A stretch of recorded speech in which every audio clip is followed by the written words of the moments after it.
Hey YouTube, this is Nash Taters. Welcome back to another episode of Friday Free Thinking.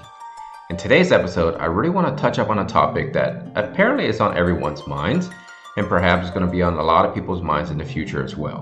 And that is piercing units.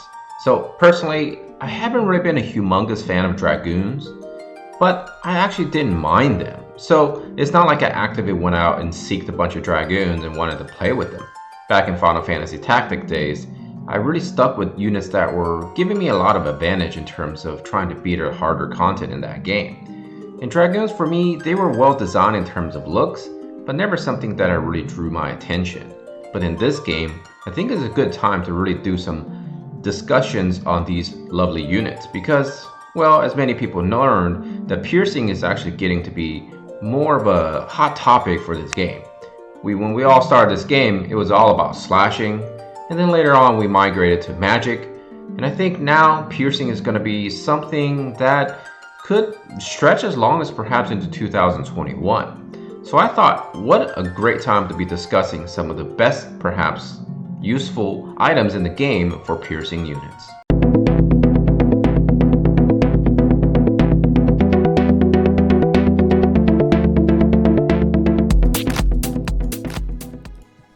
As you can see, these are all the current spear users in the game that I personally own.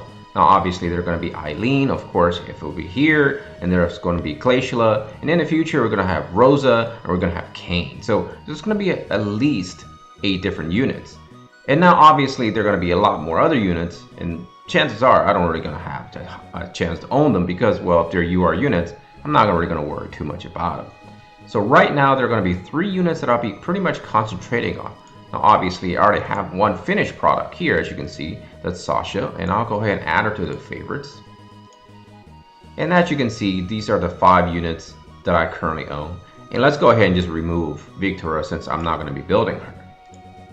Because I'm sticking to my guns and I'm only going to be concentrating on MR units or less in terms of rarity. I think there's already been someone asking me to build this unit, Sergi's or Serge's. And so he's going to be an SR unit of the highest quality, and I think I wouldn't mind building him. Unfortunately, his TMR doesn't really offer a weapon, obviously, because he's SR rarity, but that's alright. Fire attack resistance up 10 is really good against a lot of units that are pretty strong in this game. So I think I would definitely build him as soon as I finish perhaps Lorenzo. Now let's talk about the fact that spear users are going to be very slow. And I think I've noticed that all of them fairly tend to be slow, with the exceptions, of course, of the UR units. So that's something I really need to concentrate on, is trying to make sure I get a lot of agility TMRs and try to really build them up with perhaps Espers and Vision cards to really kind of get their speed up to par. And with that said, let's talk about Vision cards first. Now, there's going to be some clear, obvious ones, like dashing over the snowy field, which will give you piercing attack up for the entire party. And I think this one definitely currently is probably the best one because it also gives you agility in terms of bestowed effect. I think in the future we're gonna get, I think, something wall, demon wall. That's gonna be a really good card as well because it also adds pierce. But in the future we're gonna be trending where party ability is gonna have an additional ability. I think demon wall has piercing and also has slash resist. So that's kind of like where the game is going to eventually shift. Extra abilities on cards, perhaps extra abilities on weapons, etc, etc. And that's kind of okay because ultimately you're going to have those things in order to bring in more harder content. The Ocho, of course, will be the MR equivalency of dashing over a snowy field, piercing attack up for your party, and then for the bestowed effect, it's going to be physical attack power up percentages. I think this is also pretty much the card that I'm probably going to be building because dashing over a snowy field is going to be a much harder card for me to actually build all the way to 99. But I don't think I would mind building that card in level 99. But unfortunately, we don't really have too many ways to simply get these cards that doesn't have an Esper attached to it. Now obviously you can go a different route. You can perhaps get more luck. You can get more agility.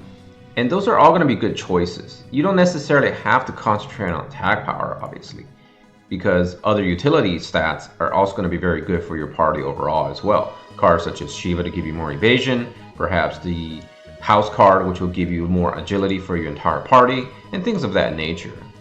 I think in terms of espers, I think it's without a doubt that Titan's by far is going to be the best one. I actually had a hard time beating Titan in the Beast Den. He actually kicked my butt many times. But finally I figured out how to kick his butt, and as you can see, I don't have it fully maxed yet because the XLs are pretty hard to get at this time since I used it all up. But maybe the game will give us a lot more access to these XL Magicites in the future. As you can see, the agility isn't too shabby. At 13, at currently level 60, and 700-ish for HP, attack of 89, these are all really good. For me, I think I'm going to go the route of obviously the Spirit and Pierce, which is the only reason why I really got this Esper. I think I also put in some into attack, and I think I'll finish off with hit, and I think if I can afford it, I'll do accuracy as well. Now the second best card, the second best Esper for piercing units is going to be Ifrit. As you can see, I don't own him, so that's okay, because the next best option, in my opinion, is going to be the Bomb. The Bomb. Alright, so obviously it isn't as much as Ifrit, because this one only gives you 10%, but it does give you a lot of extra physical attack power. You can also get some crit evasion if something you need, and missile resistance, maybe that's a thing, but I think where he will truly shine is the fact that you can also add Man-Eater, which is really good because when you're combining Man-Eater and piercing attacks in terms of arena, perhaps even Guild Wars, you know, it's going to be a very good Esper. But in terms of actual PvE content, Man-Eater isn't something you would necessarily need all the time. Because we all know, we don't just fight humans in this game, we fight like monsters and bombs and dragons and plantoids and birds and what have you. So perhaps going the physical attack power might be a better option in terms of PvE. I think it's pretty obvious which weapons you should be going for. Obviously, any spears will do. And for me, I had to actually unfortunately level up a javelin back in the days because, well, I didn't really have access to many weapons in this game. And I really didn't build any spear units until recently. I am going to be working on a +5 Ice Lance, and I think when this weapon comes around again, I will definitely get the Drakehorn Spear and get a critical version to see if I can really kind of boost up some of my damage.